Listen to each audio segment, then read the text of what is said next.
Hello guys, I'm back again. This is Moses from the Moses Services. So I would present you something on English, about English. Many people want to learn English, they want to speak English, they want to sound American, British. However, I would like to count you the story of the English language. Where does it come from? Why does it exist? And how did English become what it is today? How did English develop into the language it is today? How? What happened? So I will tell you something. English is a language. It comes from the Germanic line. You see, German. L'Allemagne. It came from the Western Germany with Jutes, Angles, Saxons. It came with those three tribes. Because of invasions, they invaded Britain in 400, almost the 4th or the 5th century.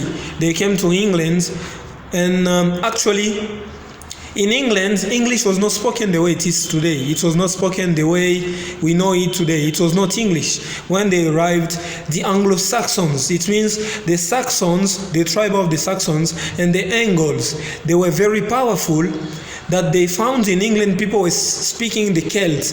Celts were speaking Celtics, the Celtics language. It means it was a language spoken by the inhabitant of England. When the Anglo-Saxons came, they united their tribes and they became very powerful. And they actually imposed themselves, and they what created German mixed up with Celt. It means the German people with the Celt people, with the Celtic, they mixed, they created what you call English. But it was not called English, it was called Engles.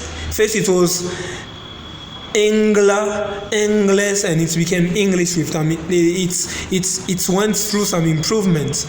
Those people were powerful because they mixed up. They were Anglo-Saxons, Angles and Saxons. They created the kingdom.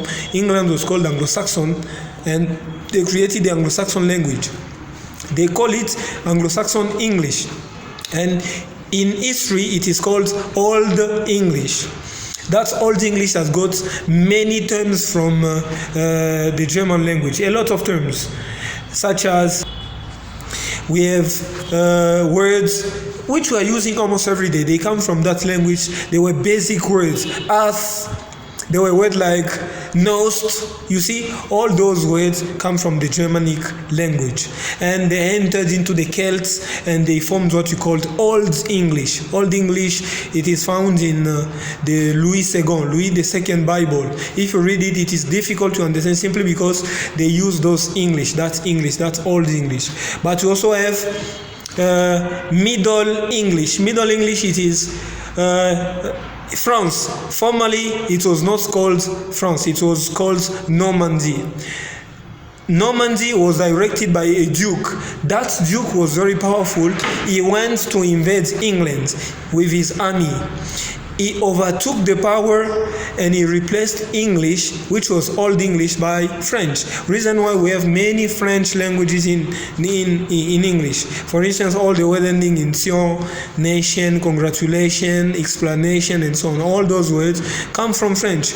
Chauffeur, joie de vivre, bon appétit, all those words came into English through that time, at that period of time, because French invaded England and French became the first language spoken in England, the language of government, of business. It was French. English became the language of people. Everyone could speak English, but only educated people could speak French. That was the case which happened in England. And what happened next?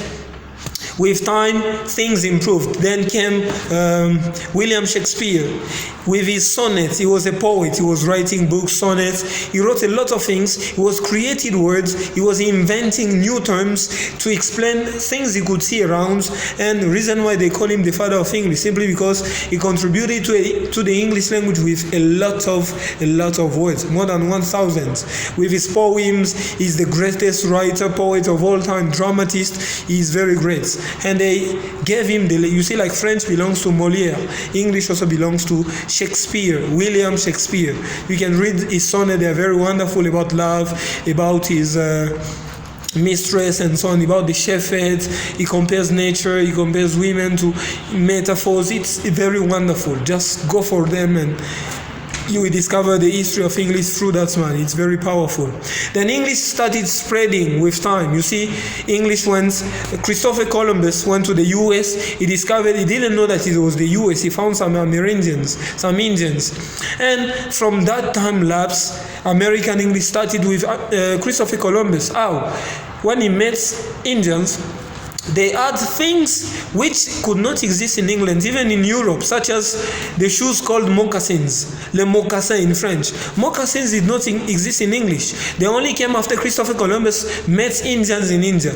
You see, those words such as pig. Pig is not a pure English word. Pigs come from American English, which was an Indian word. Pigs, moccasins, potatoes, a lot of things came from the American English.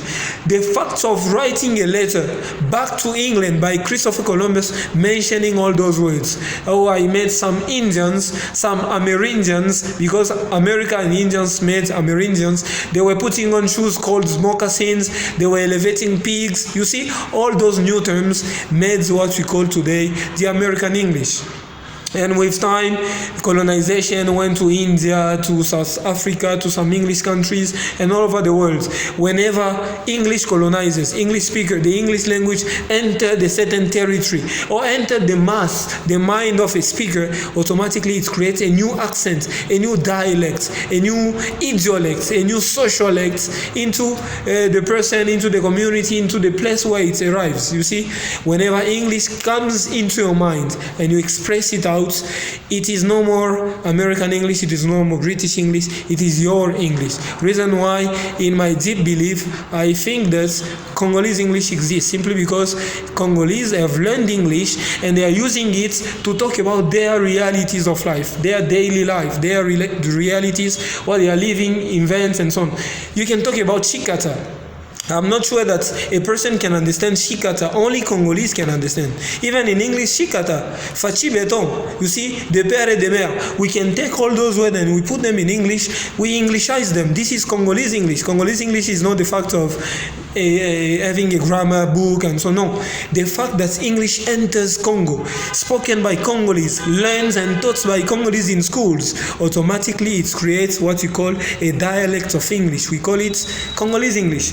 Don't underestimate yourself. You speak an English which can be understood by any person in the world. Don't be complex. As long as people understand you, that is great. You are doing a great job. Keep forward. There is a difference between a good pronunciation and a bad pronunciation. A good English and a bad English. John says a good English is an English which can be understood by any person in the world, and a bad English is an English which cannot be understood by any person. If you speak and people catch you, it's enough, it settles. But if you speak that people can't understand what you mean, yet English is there for communication, you are misunderstanding yourself. You are not saying anything, you are making noise.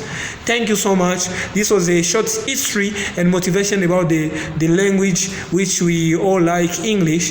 Thank you so much. See you next time, guys. I love you.